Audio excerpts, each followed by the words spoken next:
आज मैं आपको कुछ अजीब फैक्ट्स बताने जा रहा हूँ जो आपको लगा देंगे what the fact. Did you know कि एक रिसर्च के मुताबिक सहारा डेजर्ट में स्नोफॉल हुआ था? हाँ, सही सुना आपने। 1979 में सहारा डेजर्ट में स्नोफॉल हुआ था और वो भी 2 इंचेस। क्या आप इमेजिन कर सकते हैं कि दुबई जैसे डेजर्ट में भी बर्फबार होता है? और ये लो नेक्स्ट फैक्ट।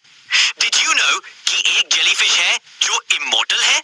हाँ, टुरेटोप्सिस डोर्नी नाम की जेलीफिश बायोलॉजिकली इमॉर्टल होती है। ये जेलीफिश अपने लाइफ साइकिल को बैक ट्रैक करके फिर से अपने चाइल्डहुड स्टेज में चली जाती है।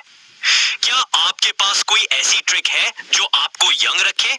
और तीनों और सबसे interesting fact, did you know कि स्पेस में ट्रीज है?